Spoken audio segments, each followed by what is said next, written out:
Hello friends, आज हम cover करेंगे क्लास 12 सीबीएसई बिजनेस स्टडीज का चैप्टर 11 मार्केटिंग। इसमें कवर करने वाले हैं हम इस चैप्टर का लास्ट और फिफ्थ पार्ट। इसमें हम कवर करेंगे मार्केटिंग के रेफरेंस में promotion, promotion mix, advertising, personal selling, sales promotion and public relations. Promotion का बेसिकली मतलब क्या होता है? Promotion with reference to marketing का मतलब होता है it refers to the communication with a twin objective. इसका ऑब्जेक्टिव क्या है कि हम इन्फॉर्म करें पोटेंशियल कंज्यूमर्स को about a product and persuade करें, उन्हें एनकरेज करें to buy that particular product. So promotion mix में चार मेजर कंपोनेंट्स आते हैं: advertising, personal selling, sales promotion and publicity. Publicity को पब्लिक रिलेशंस भी बोला जाता है। तो ये चार एलिमेंट्स जो है कम या ज्यादा क्वांटिटी में यूज किए जाते हैं depending on the nature of the industry and the decision of the management. तो इसे प्रमोशन मिक्स कहा जाता है। Advertising is the first component of promotion mix. Advertising सबसे कॉमनली अंडरस्टूड प्रमोशन टेक्निक है। It is an impersonal form of communication. Impersonal मतलब हर individual के लिए अलग एडवर्टाइजमेंट नहीं बनाया जाता है एंड देयरफॉर वो जनरल नेचर का बनाया जाता है, इसलिए इसे इम्पर्सनल कम्युनिकेशन कहा जाता है, which is paid for by the marketer. ये सोच करके हमें लगता है कि बहुत ही कॉमन सी बात है, लेकिन हम आगे देखेंगे कुछ फॉर्म्स ऑफ कम्युनिकेशन या प्रमोशन ऐसे भी हैं जिसमें पेमेंट नहीं होता। इसलिए एडवर्टाइजिंग का एक यूनिक फीचर होता है कि it is being paid by the sponsorer और the marketer. It most commonly includes modes of advertising like newspaper में advertisement हो सकता है, magazine में हो सकता है, टीवी, रेडियो। ये common mechanisms हैं advertisement के। Distinguishing features of advertisement अगर देखे जाए तो सबसे पहली चीज है, it is a paid form of communication। मतलब जो भी advertisement की campaign होगी, it is paid for और the cost of it is borne by the sponsor जो advertisement को बनवा रहा है। impersonality मतलब there is no direct face to face contact between the advertiser and जिस person को आप convince करना चाह रहे हो about the product। तो ये impersonal nature of communication है। It creates a monologue not a dialogue। Identified sponsor मतलब कोई एक individual होगा जो कि या कंपनी होगी जो कि advertisement cost को bear करेगी। अगर हम मेरिट्स ऑफ एडवर्टाइजमेंट की बात करें तो सबसे पहला मेरिट है मास रीच। मतलब एक एडवर्टाइजमेंट अगर आपने बना दिया या उसको ऑफ कोर्स पब्लिश किया तो उसके बाद वो बहुत बड़े वास्ट ज्योग्राफिक एरिया की ऑडियंस को रीच कर पाती है, जिनको आप इंडिविजुअली शायद नहीं कांटेक्ट कर पाओगे। एनहांसिंग कंज्यूमर सेटिस्फैक्शन, जिस चीज का जिस प्रोडक्ट का हम एडवर्टाइजमेंट देखते हैं हमें लगता है हाँ ये कुछ ठीक कंपनी लगती है, ये कुछ काम की चीज लगती है, तो we normally have more faith in that as compare to company जिसके या प्रोडक्ट जिसके बारे में हमने ज्यादा नहीं सुना होता है एंड ऑब्वियसली एडवर्टाइजमेंट के थ्रू सुना होता है। एक्सप्रेसिवनेस with special effects that can be created, even simple products and messages can be made to look very attractive। Economy मतलब बेसिकली तो एडवर्टाइजमेंट कॉस्ट हेवी होती है, बट पर यूनिट कॉस्ट अगर अपन देखें हर इंडिविजुअल तक एक्चुअली हम पहुंच पाए किसी और मैकेनिज्म के लिए तो शायद वो उससे भी ज्यादा कॉस्टली हो जाए। तो per unit cost of advertisement जो होती है वो एक्चुअली लो होती है। It is a very economical method of communication where large number of people can be reached, and because of the wide reach the overall cost of advertisements gets spread over large number of consumers and therefore per unit cost of advertisement is low। अब हम देख लेते हैं objections और criticisms of advertising. One is adds to the cost. ये थोड़ा सा unusual लगता है कि पहले तो हम बोल रहे थे पर यूनिट कॉस्ट कम होती है, लेकिन इसे इस तरह से समझे कि ओवरऑल कॉस्ट जो है एडवर्टाइजमेंट की वो भी कॉस्ट ऑफ द प्रोडक्ट में ही ऐड हो जाएगी। हो सकता है शुरू में कस्टमर को वो डिस्काउंट में मिल जाए, लेकिन अल्टीमेटली जो है वो कॉस्ट जो है वो जो सेलर है वो आपकी कॉस्ट में या कॉस्ट ऑफ द प्रोडक्ट में ऐड करके ही बेचेगा।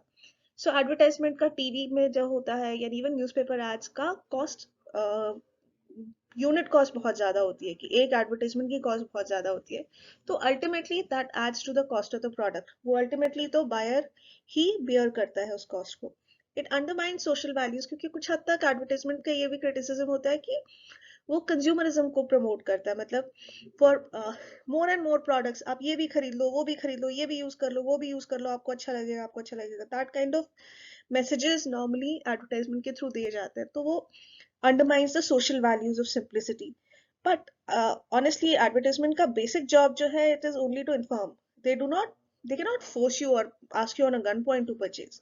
परचेज करने का डिसीजन तो फिर भी आपका ही रहता है। Third criticism of advertisement is that it confuses buyers, क्योंकि similar nature of products पे similar advertisement किया जाता है. टूथपेस्ट के products क्या बोलेंगे? feeling of freshness, uh, good breath, things like that, उसी तरह की इंफॉर्मेशन डालेंगे ना. तो या फिर वॉशिंग मशीन वाले सबके सब क्लीन वॉशेस रिंसेस ड्राइज फास्ट उसी तरह के मैसेजेस देते हैं. तो अल्टीमेटली आपको लगता है कि प्रोबेबली आपने सेम मैसेज ही विद डिफरेंट वर्ड्स या टर्मिनोलॉजी आप दूसरी कंपनी का भी सुन रहे होते. तो honestly you are a bit confused. It encourages the sale of inferior products. Advertisement का अपना कोई मोरल नहीं होता. हो सकता है इंफीरियर प्रोडक्ट्स को भी सुपीरियर डिस्प्ले करके या प्रोजेक्ट करके सेल कर सके. लेकिन देर आर क्लॉजेस कि अगर कोई फॉल्स क्लेम करता है इन एडवर्टाइजमेंट तो वो डॉक्यूमेंटेड होता है, इसलिए उसके अगेंस्ट कंपनी के अगेंस्ट लीगल एक्शन भी लिया जा सकता है. Personal selling is the second form of sales promotion. इसमें क्या होता है? It involves oral presentation of the message. मतलब एक इंडिविजुअल को अपॉइंट किया जाएगा जो कि डिस्कस करेगा विद पोटेंशियल बायर्स. ये आप नॉर्मली देखेंगे सेल्स पर्सन के फॉर्म में आपको शॉपिंग मॉल्स में, या जब आप high and consumer products use करने वाले हैं, टीवी वॉशिंग मशीन फ्रिज, इस कैटेगरी की चीजें जब आप खरीदने जाते हैं तो नॉर्मली एक सेल्स पर्सन आपसे मिलता है. तो companies appoint salespersons to contact prospective buyers and create awareness about the product and develop product preferences with the aim of increasing sales. तो इसके features क्या हैं? एक तो ये direct face to face dialogue है. It's not a monologue as in case of advertisement. It is a dialogue. तो advertisement का feature ये हो जाएगा कि वो monologue है. Personal selling का feature ये हो जाएगा कि ये dialogue है. मतलब दोनों individuals जो है आपस में discuss कर सकते हैं. So it involves an interactive relationship between the seller and the buyer. Development of a relationship, of course, advertisement is one end. TV में blah blah blah blah blah चल रहा है. So that is monologue. लेकिन personal sales में आप अपनी communication sales personal के साथ कर सकते हैं और कंपनी को भी कस्टमर्स का थॉट प्रोसेस का आइडिया लगता है. सो मेरिट्स ऑफ पर्सनल सेलिंग क्या है? फ्लेक्सिबिलिटी. सेल्स पर्सन जो है वो आपकी हो सकता है सेम कंपनी जो है वो अलग अलग करके 4 प्रोडक्ट्स बताती है, तो जब कस्टमर अपनी रिक्वायरमेंट बता देता है तो सेल्स पर्सन सजेस्ट कि अच्छा आपकी फैमिली साइज के हिसाब से आपकी रिक्वायरमेंट के हिसाब से probably this product is more suitable. तो वो पर्सनल सेलिंग का एडवांटेज है. Gives direct feedback from the customer. हो सकता है कोई कस्टमर की डिमांड है या कोई एक नीड है जिसकी इंफॉर्मेशन जो है ये सेल्स पर्सन जो है फिर फाइनली कंपनी को कम्युनिकेट करते हैं, एंड दैट में lead to development of a new product. So direct feedback from the customer helps. Minimum wastage of efforts, क्योंकि से एडवर्टाइजमेंट आपने दे दिया एक हिंदी न्यूज़पेपर में लेकिन उस एरिया में ज़्यादा लोग मराठी न्यूज़पेपर पढ़ते हैं, तो then it would be an entire wastage. मगर यहाँ पे जो सेल्स पर्सन है he is talking to people who are genuinely interested. Target consumers ही कांटेक्ट करेंगे उसको. सो फोकस्ड हो जाता है. सो उसमें वेस्टेज कम होता है इन case of personal selling. Personal selling के फीचर्स के बारे में सोचा जाए तो एक इम्पॉर्टेंट पॉइंट जो सामने आता है, most people think that selling is actually about talking, but the most effective thing that a salesperson does is listening, which is an important part of the person's job. ये एक important element है जो अपन हमेशा normally assume करते हैं कि sales person सिर्फ बोलता जाता है. वो ऑब्जर्व भी करता है और लिसन भी करता है to the consumers demand, and probably that's the more important aspect of personal selling. Role of personal selling importance to the businessman. ये पॉइंट्स हम डिस्कस कर चुके हैं, उसी चीज को थोड़ा सा और एलैबोरेट करके depending on number of marks जितना आपका क्वेश्चन पूछा जा रहा है उसको आप मेंशन कर सकते हैं. It is an effective promotional tool because it helps in influencing the prospects और मेरिट्स ऑफ अ प्रोडक्ट. सो आप एक सेल्स पर्सन होगा जो आपके प्रोडक्ट की एडवर्टाइजमेंट में आप 2 मिनट में कितना बता सकते हो, लेकिन सेल्स पर्सनल जो है वो इंटरेस्टेड इंडिविजुअल को जो परचेज करने में कंज्यूमर इंटरेस्टेड है उसे और डिटेल में बता सकता है. It is a flexible tool because you can vary it. There is a dialogue with the consumer, so you can vary it according to the needs of the situation. Minimize wastage and efforts ये अपन discuss कर चुके हैं. Consumer attention, obviously advertisement में आप बहुत अच्छा ad चल रहा है लेकिन आपने तो टीवी को म्यूट पे करके रखा है तो the customer will not get to see that particular information. लेकिन इस point of time पे customer when personal selling takes place the customer का attention होता है. It's a lasting relationship between the salesperson and the customer. एक personal rapport आप develop कर सकते हैं. It's important in the introduction stage. जब कोई नया product launch कर रहे हो तो प्रॉबेबली पर्सनल सेलिंग ज़्यादा सूटेबल होता है, क्योंकि तब तक आप अवेयरनेस होती नहीं है उस प्रोडक्ट के बारे में. सो इन दैट केस जो परसुएशन ऑफ कंज्यूमर्स है वो काम पर्सनल सेलिंग से ज़्यादा अच्छी तरह से हो सकता है. लिंक्स विद द कस्टमर, तो परसुएसिव मतलब आप कन्विंस भी कर सकते हो, सर्विस भी दे सकते हो, इंफॉर्मेशन भी दे सकते हो, and therefore form stronger link with the customers. Personal selling is not just important from the point of view of business, but also from the point of view of consumers. Consumers को क्या फायदा होता है personal selling से? It helps in identifying their individual needs. क्योंकि sales personnel जो है, especially when you deal with illiterate and rural customers, sales person जो हैं वो एडवर्टाइजमेंट का बहुत अच्छा काम कर सकते हैं, because they deal directly with the individuals, with the target customers, उनकी नीड्स को आइडेंटिफाई कर सकते हैं. They can provide them with latest market information जो कि और किसी चैनल से प्रॉबेबली उनके पास नहीं पहुंच पाती है. They also give them expert advice, क्योंकि कंपनी हो सकता है 3 या 4 तरह की कमोडिटीज बताती होंगी depending on each customers demand. तो they can give you expert advice की which of the products is probably most suitable to them. It induces customer, it provides them with more information so that they can improve their standard of living. अब अगर हम उसे देखें तो probably personal selling की importance जो है not just for the consumers, also for the society. अब अगर हम customers from the point of view of society से देखें तो फर्स्ट एडवांटेज जो है कन्वर्ट्स द लेटेस्ट डिमांड, क्योंकि पर्सनल सेलिंग जो है वो कस्टमर की नीड्स को बहुत अच्छी तरह से समझती है. तो जो नीड्स ऑफ द सोसाइटी है उसको केटर करने में हेल्प करती है, बिजनेस को भी इंफॉर्मेशन देती है. It provides good employment opportunities to a lot of people living in their home town, career opportunities देते हैं, ग्रेटर एडवांसमेंट जॉब सेटिस्फैक्शन होता है. Also young man and women को जॉब्स मिलती हैं, एंड सेल्स रिलेटेड टारगेट से related उनको achievement पे इंसेंटिव्स भी मिलता है. मोबिलिटी ऑफ सेल्स पीपल, जब सेल्स पीपल इधर से उधर ट्रैवल करते हैं तो that promotes travel and tourism in the country. Product standardisation भी एक फीचर है कि जब सेल्स पर्सनल को आप इन्वॉल्व करोगे तो आप नॉर्मली प्रोडक्ट में भी एक स्टैंडर्डाइजेशन लाओगे, यूनिफॉर्मिटी लाओगे, क्योंकि हर इंडिविजुअल कस्टमर के लिए आप नया प्रोडक्ट तो नहीं क्रिएट कर सकते, तो आप उसी प्रोडक्ट को स्टैंडर्डाइज करेंगे. That will improve the quality standards of the organization also and will benefit the society at large. Sales promotion, ये थर्ड कैटेगरी है प्रमोशन मिक्स का. ये differs from the others. Basically sales promotion है जो cell लगती है या exclusive discount offers आते हैं, जिस चीज को हम ऑफर कहते हैं. वो बेसिकली क्या होती है? These are short-term incentives which are designed to encourage the buyers to make immediate purchase of a product or services. So include promotional adverts other than advertising. Routine advertising तो चलती रहती है, पर्सनल सेलिंग भी चलती रहती है, publicity भी चलती रहती है, लेकिन ये एक एक्स्ट्रा बूस्ट टू सेल्स देता है. It includes in offering cash discount, sales contest, free gift offer, free sample distribution. इस तरह की एक्टिविटी सेल्स प्रमोशन में कॉमनली की जाती है. It is usually undertaken to supplement other promotional efforts such as advertising, personal selling, etc. इसमें क्या होता है? नॉर्मली कस्टमर को और एडिशनल फैसिलिटीज दिए जाते हैं, like free samples, discounts, contest. Not just the customer, also the middle man और ट्रेड्समैन, उनको भी इस चीज़ में फ़ायदा मिलता है. उनको cooperative advertising, dealer discounts, dealer incentives, contest, उस तरह की एक्टिविटीज़ भी की जाती है. और सेल्स पर्सनल को भी बोनस या उन लोगों के बीच में कॉन्टेस्ट या स्पेशल ऑफर्स भी चलते हैं. Some of the merits of sales promotion are attention value. Normal circumstances से ज़्यादा फिर they attract attention of the people because of the incentives. Useful on new product launch. अगर कोई new product launch कर रहे हैं जिसके बारे में customers को ज़्यादा awareness नहीं है, तो sales promotion is a good tool. It induces people to break away from the regular buying behavior to try a new product, क्योंकि वो incentivize करते हैं लोगों को. और synergies and total promotion effort because it is design to supplement, मतलब advertising या दूसरी एक्टिविटीज चलती रहती हैं, उसके अलावा सेल्स प्रमोशन के एक बूस्ट दिया जाता है to personal selling and advertising efforts and add to the overall effectiveness of the promotional effort of the firm. Limitations of sales promotion क्या है? It reflects crisis. अगर सारा टाइम सारा साल कोई चीज ऑफर पे अवेलेबल रहे तो यू हैव अ परसेप्शन कि probably इस प्रोडक्ट में कुछ दिक्कत है. So फिर in that case it gives a negative impact.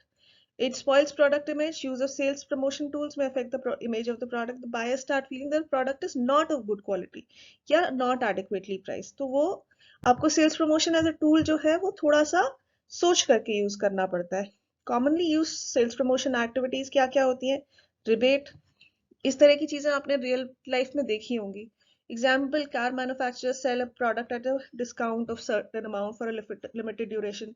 या वो ये बोल देते हैं कि अगले महीने से आपकी प्राइसेस बढ़ने वाली है, तो बेसिकली वो भी एक सेल्स प्रमोशन एक्टिविटी है.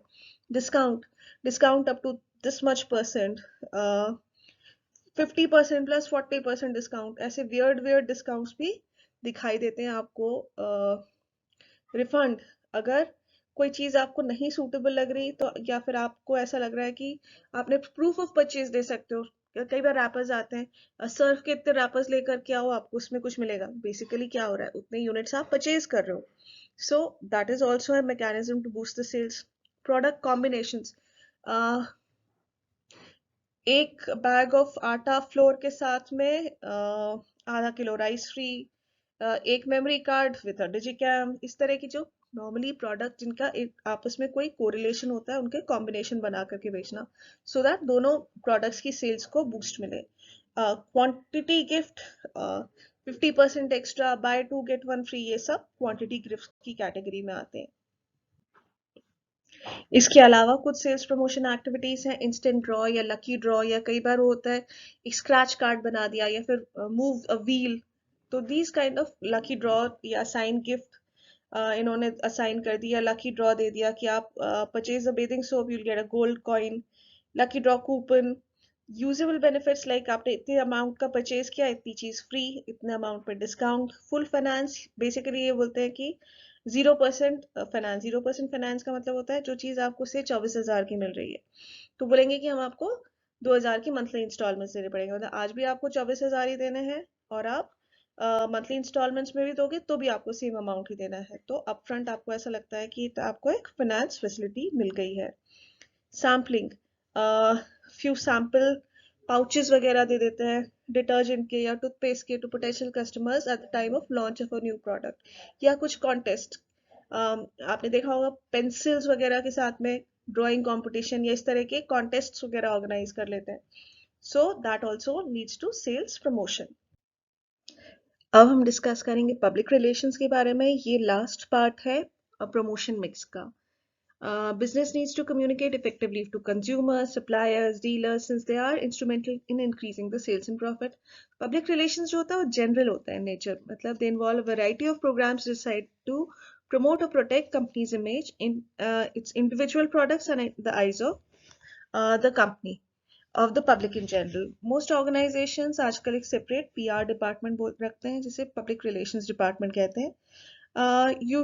Companies utilize services from outside the public relation agency also. They may ask them to disseminate and build goodwill for the business. इस तरह की PR agencies भी काम करती हैं. The concrete steps need to be taken to monitor the attitude of general public. Overall attitude of the public positive होना चाहिए company के बारे में. अगर negative publicity आ रही होती है तभी फिर PR डिपार्टमेंट का रोल ज्यादा इम्पोर्टेंट हो जाता है. Role of public relations department क्या होता है? पब्लिसिटी करते हैं. It is similar to advertising, मगर एक non personal form of communication होता है. एंड एडवर्टाइजमेंट नॉर्मली एक पेड कम्युनिकेशन होता है जिसमें मैसेजेस बहुत क्लियर और स्पेसिफिक होते हैं, जबकि पीआर या पब्लिसिटी जो है नॉर्मली एक नॉन पेड टाइप की एक्टिविटी होती है. It takes place when a favorable news is being presented in the media about a product or service. So अगर manufacturer कोई breakthrough development बनाता है which runs on water instead of petrol या air pollution कम करती है, तो that is covered in the newspaper or media in a very positive way. But that's not a paid publication. So important features of public relations is that publicity is an unpaid form of communication, does not inform any direct expenditure or marketing firm, and कोई identified sponsor भी नहीं होता है of these news item. Usually इसका mechanism क्या होता है? It is a press release. Information about the organization needs to be presented in a positive manner in the press release. इसके अलावा corporate communication होता है. Corporate communication जो होता है, communication within the employees, और क्योंकि अगर बहुत बड़ी ऑर्गेनाइजेशन है तो इवन डाइवर्स लोकेशंस पे एम्प्लॉयज हो सकते हैं, तो within the employees communication भी कॉर्पोरेट कम्युनिकेशन इसी कैटेगरी में आता है. Usually done with the help of newsletters, annual reports, brochures, articles, audio visual materials, इस तरह की चीजें. और speeches made by companies executive या उनके managing director at the meeting of trade association, trade fairs etcetera, ये भी कंपनी को पॉजिटिव इमेज प्रोवाइड करने में हेल्प करती है। इवन टीवी इंटरव्यूज भी इसी कैटेगरी में आते हैं, वो भी पब्लिक रिलेशंस की कैटेगरी में आते हैं।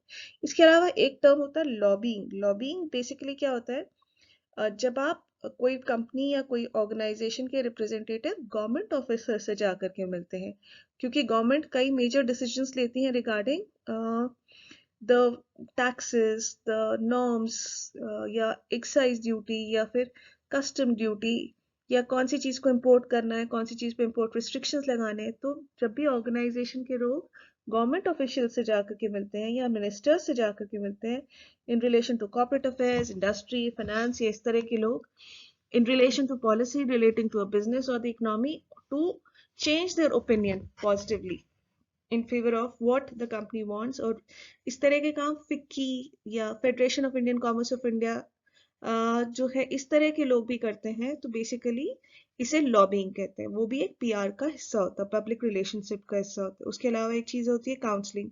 Public relation department advises the management on general issues which affect the public and the position of the company would like to take on a particular issue like environment, wildlife, children's right, education, CSR के कई activities में भी public relations department, CSR का full form क्या होता है, corporate social responsibility, उसके बारे में भी पब्लिक रिलेशंस डिपार्टमेंट इन्वॉल्व रहता है उस डिसीजंस को लेकर के भी। पब्लिक रिलेशंस का एक कॉमन एग्जाम्पल हो सकता है, जैसे कोरोना के समय पे कई बिजनेस ऑर्गेनाइजेशंस ने कैश या काइंड में हेल्प किया।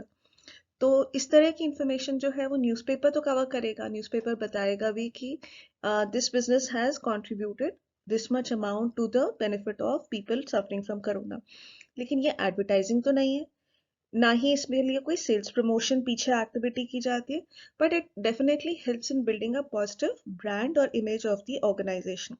इस तरह की एक्टिविटी पब्लिक रिलेशंस की कैटेगरी में आएगी। So it helps in achieving following marketing objectives. It builds awareness. Public relation department places stories and in front of the media, and they usually build marketplace excitement before the product reaches the market. इस तरह का काम भी public relations करते हैं. They usually create favorable impression of the target consumers. They build credibility. If a news about a product comes in the media, whether print or electronic, तो उसकी credibility को add करती है वो. It stimulates the sales force. It becomes easier for the sales force to deal with the retailer and convince dealers because they've already heard about the product in news before it's launched. The retailers will also find it easier to sell that product to the end consumer. Or lowers promotion cost because maintaining good public relations costs less than advertising and direct mail, क्योंकि उसमें कोई direct cost involved नहीं होती. It requires a lot of communication and interpersonal skills to convince the media to give space and time to the organization and its products. अब important differences between advertising and personal selling, ये आपके exam point of view से भी important है। Advertising is an impersonal form of communication, personal selling personal form of communication है। Advertising आपको remember करोगे, हमने मेंशन किया था एक मोनोलॉग है, मतलब सिर्फ कंपनी या उसका मैसेज ही डिस्प्ले होता है, while personal selling is a dialogue जिसमें दोनों पार्टीज जो है आपस में कम्युनिकेट करते हैं। Advertising involves transmission of standardised messages, तो एक स्पेसिफिक मैसेज बना दिया है वही कम्युनिकेट किया जाता है। वह पर्सनल सेलिंग जो है वो कस्टमाइज हो सकती है to the customer needs. Advertisement is inflexible, क्योंकि कोई चेंजेस नहीं किए जा सकते। Personal selling is highly flexible, company customer जिस तरह की चीज इंफॉर्मेशन जानना चाहता है उस तरह की इंफॉर्मेशन सेल्स स्टाफ उनको देता है। Advertising reaches the masses, large number of people can be approach, लेकिन पर्सनल सेलिंग की एक लिमिटेशन है कि due to the cost and time involve ये बहुत ज़्यादा लोगों को एक साथ नहीं रीच कर सकता। Advertising cost per person is low, but personal selling में cost per person involve is quite high. Advertising cover the market in a short period of time, well personal selling अगर आप मार्केट कवर की पूरी range cover करने की कोशिश करेंगे तो बहुत मुश्किल हो जाएगा। Advertising makes use of mass media such as television, radio, newspapers, magazine, etc. और पर्सनल सेलिंग जो है वो सेल्स स्टाफ के लिए जिसकी लिमिटेड रीच होती है। एडवर्टाइजिंग लैक्स डायरेक्ट फीडबैक, जबकि डायरेक्ट फीडबैक पर्सनल सेलिंग के थ्रू पॉसिबल है। Advertising is more useful in creating demand and building interest of the consumers, while personal relation जो है अवेयरनेस स्टेज पे ज्यादा काम करती है। It is more useful with the ultimate consumers जो लार्ज नंबर्स में है या बहुत डाइवर्स लोकेशंस पे अवेलेबल है, तो एडवर्टाइजिंग ज़्यादा सूटेबल है। अगर आपके नंबर ऑफ कंज्यूमर्स या कस्टमर्स थोड़े कम हैं, लाइक इंडस्ट्रियल बायर्स हैं या डीलर्स रिटेलर्स हैं, तो personal selling probably will make more sense. अब हम कुछ इंपॉर्टेंट क्वेश्चंस डिस्कस कर लेते हैं। फर्स्ट क्वेश्चन है, describe the role of public relations in the promotion of a product और सर्विसेज, या फिर इसे रिफ्रेज किया जा सकता है, explain the role of public relations in marketing management. So public relations is, it involves a variety of programs to promote and protect the company's image and its products. It is sustained and planned effort. मतलब कोई ये long term exercise है, short term exercise नहीं है, to influence public opinion and establish and maintain mutual understanding between the organization and the public. The role of public relations अगर हम बात करें तो public relations in order to present true facts, correct picture, कई बार misinterpretation हो जाता है तो clarify करने के लिए public relations काम आता है. Product publicity by organization like organizing seminars, events, etc. Corporate communication by communicating with the public and also at times within the employees of the organization. एक element of public relations lobbying भी होता है, when you maintain healthy relations या discussions with the government, ministers, association of commerce etcetera, वो lobbying concept के अंदर आता है under public relations. Fifth element है इसका काउंसलिंग, जब हम advising the management on building goodwill towards contributing causes like environment, wildlife, education, इस तरह की कॉर्पोरेट सोशल रिस्पॉन्सिबिलिटी वाली एक्टिविटीज भी इसके अंदर आती हैं. Explain the concept of personal selling and any four qualities of a good salesman. So personal selling refers to an oral presentation of a message in the form of conversation with one or more prospective customers for the purpose of making sales. Iske qualities of a good salesman are good physique, good looking, healthy, well-mannered, good behavior, should be mentally healthy, intelligent and creative. Technical quality should be conversant with the technical knowledge of the product, and communication skills should be pleasing, polite and courteous, should also have good oratory skills, and should also be a good listener. Next question है, what is meant by advertising and the role of advertising in marketing? जिसका answer है, advertising is an impersonal form of communication, इसको हम monologue भी बोलते हैं, which is paid for by the marketers और the sponsors जो उस कमोडिटी में डील करते हैं. Most common forms of advertising जो है न्यूज़पेपर है, टीवी, रेडियो एक्सेट्रा में है.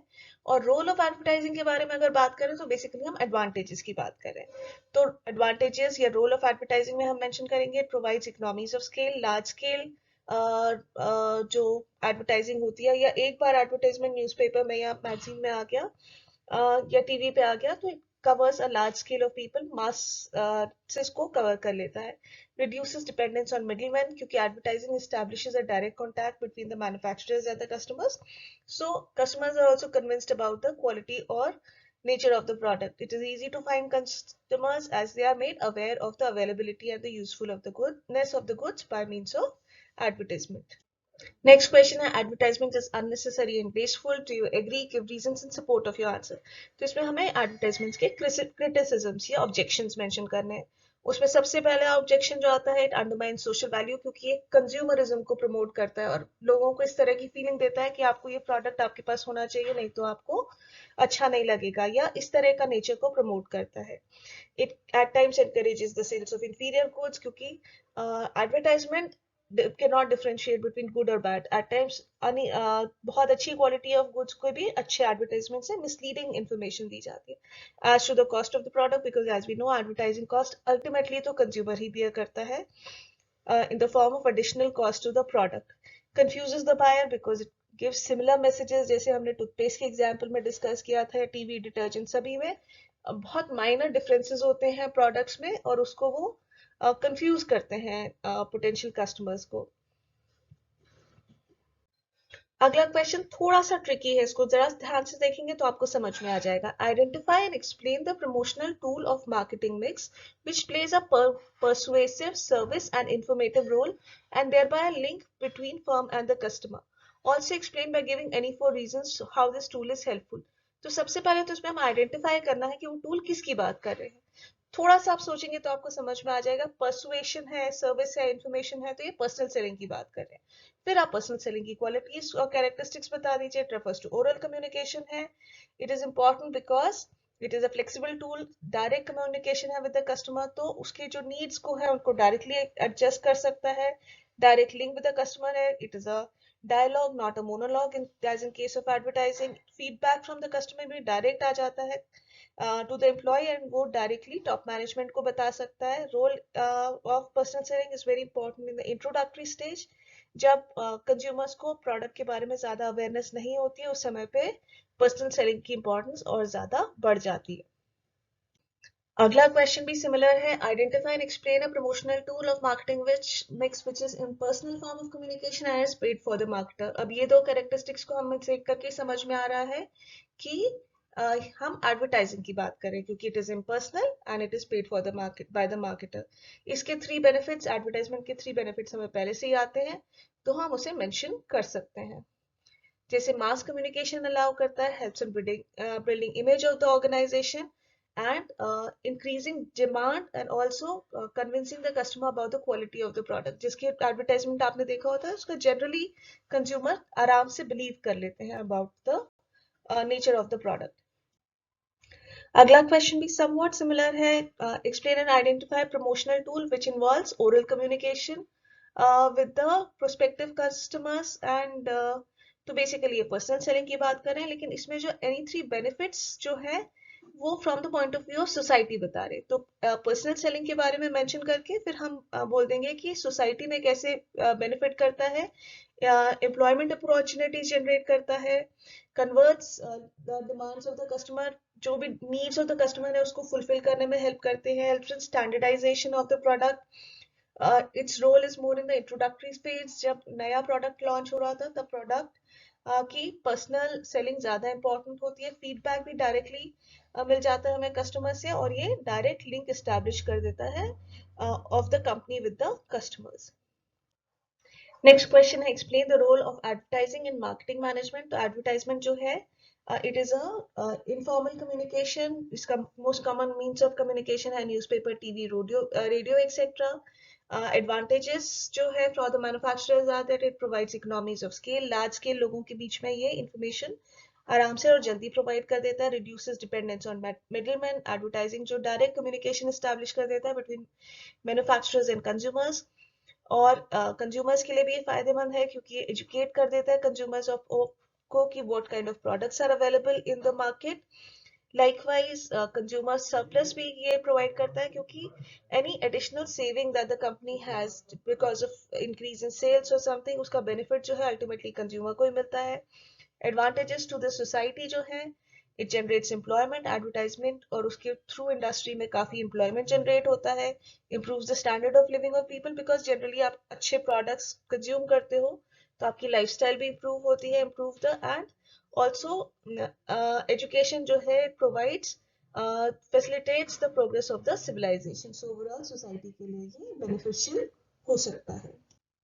Next question, explain the following sales promotion activities including discount, product combination, financing and lucky draw।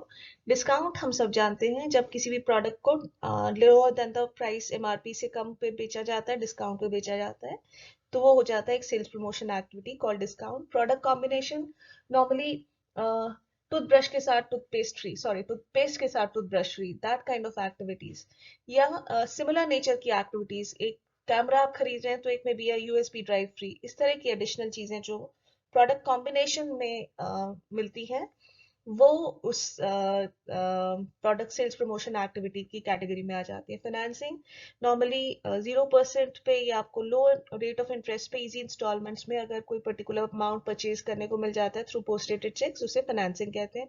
Lucky draw का मतलब होता है कि जब आपको कोई लकी ड्रॉ या कूपन साथ में प्रोवाइड करते हैं तो ये भी एक सेल्स प्रमोशन की एक्टिविटी बन जाती है। Explain the following sales promotion activities, इसमें एक क्वेश्चन है रिफंड। नाउ रिफंड का जो रियल मीनिंग हमें याद है उससे इसका डिफरेंट है मीनिंग, इसलिए आप इसे थोड़ा सा ध्यान से नोट कर रहे हैं।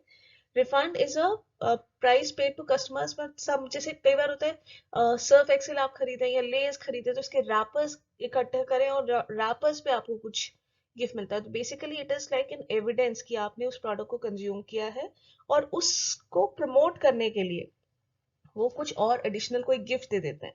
So it is use to buy food product companies like Lay's etcetera to boost their sales. इसी तरह से इंस्टेंट ड्रॉ या साइन गिफ्ट्स जो होते हैं वो नॉर्मली एक या तो मूव अ व्हील या कोई ड्रॉ या कोई चिट उठाएंगे आप, उसमें कोई अश्योर्ड गिफ्ट मिल सकती है, that's another sales promotion activity. Full finance अपन डिस्कस कर ही चुके हैं।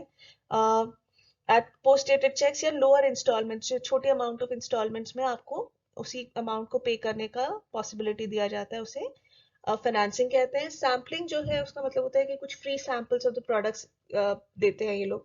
कई बार आपके न्यूज़पेपर में छोटे छोटे शैम्पू के सैशे आ जाते हैं, तो बेसिकली क्या होता है, this is a free sample given to the customers and when a new product is being launch, तो basically to inform the customers about the new product, इस तरह की सेल्स प्रमोशन एक्टिविटी यूज की जाती है। Next question है, money spent on advertisement is not a waste but an investment. Do you agree? Answer is ki yes, money spent on advertisement is not a waste but an investment because it increases the sales, it creates the demand for the product by launching a new product, introducing to the people, reduces the cost of production because आप multiple लोगों को एक बार में reach कर जाते हो through advertisement, increase the profitability because sales increase होती है, और गुडविल क्योंकि एडवर्टाइजमेंट के थ्रू मेजॉरिटी लोगों को आपकी प्रोडक्ट के बारे में पता चलता है, उससे आपकी गुडविल इंक्रीज होती है, और स्टेडी मार्केट कॉन्फिडेंस जो है, सेल्स बढ़ती है, उससे भी आपको फायदा होता है। So advertisement is an investment. Next question है, a salesman approaches you to promote the sales of a water purifier, which communication tool of marketing is being used by sending a salesman to your doorstep? Explain the role. तो ये एक case study type का question हो जाएगा semi, और इसमें basically जो marketing tool use की जा रही है, अगर कोई सेल्स पर्सन आपके डोर पर आता है तो बेसिकली जो टूल यूज किया जा रहा है वो है पर्सनल सेलिंग और salesmanship. It involves face to face communication between the seller and the buyer. ये टेक्निक ऑफ सेल्स प्रमोशन जो है, sales person makes an oral presentation to one और more customers for the purpose of making the sales. Effectiveness or importance of the sales promotion as a tool for the businessman are as follows. It is an effective tool. Personal selling जो effective होता है क्योंकि it increases the possibility of the sales of the product. Salesman जो है वो individual attention देता है to the customer and explains the merits of the product to the customer. It is flexible because customer की जो जो queries होती हैं उसके हिसाब से salesman उस चीज को answer कर देता है, और सारी कम्युनिकेशन कस्टमर को डायरेक्ट हो जाती है, कस्टमर अटेंशन भी होता है उस समय पे, कस्टमर का ध्यान भी होता है towards this compare to advertisement, जिस समय पे कस्टमर का ध्यान उस प्रोडक्ट पे हो या ना हो उसकी कोई गारंटी नहीं होती। रिलेशनशिप जो है, पर्सनल सेलिंग जो helps to create a lasting relationship, जिसमें सेल्समैन जो है वो डायरेक्ट कम्युनिकेशन पे होता है with the customer, increasing the possibility of sale. Minimum wastage of efforts, क्योंकि एफर्ट्स जो है वो फोकस्ड हैं कि जो पर्सन परचेज करने वाला है या लाइकली टू परचेज है, पोटेंशियल कस्टमर है, उसी से आप कम्युनिकेशन एस्टैब्लिश करते हो फॉर सेलिंग।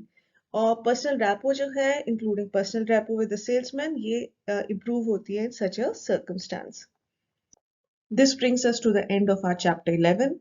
चैप्टर 11 probably आपके कोर्स का सबसे लेंदी चैप्टर था, लेकिन हमने इसको अच्छी डिटेल में पढ़ा है। इसको अगर आप आराम से रिवाइज कर लें, इसमें थोड़ा सा टाइम बाकी चैप्टर से ज़्यादा ज़रूर लगेगा, लेकिन क्योंकि इसमें पूरा फोकस एनसीईआरटी पे है और एनसीईआरटी की इंपॉर्टेंस बहुत ज़्यादा होती है एग्जामिनेशन पॉइंट ऑफ व्यू से, तो इसलिए आप इसे अच्छी तरह से रिवाइज करें और सारे टॉपिक्स को एक बार ध्यान से सुन लें, तो आपका कोर्स बहुत अच्छी तरह से तैयार हो जाएगा। All the best for your fourth coming exam. इस सीरीज में हम बाकी चैप्टर्स जो है बिजनेस स्टडीज के वो भी कवर करेंगे, इसलिए चैनल को लाइक, शेयर और सब्सक्राइब जरूर करें। Thanks for watching.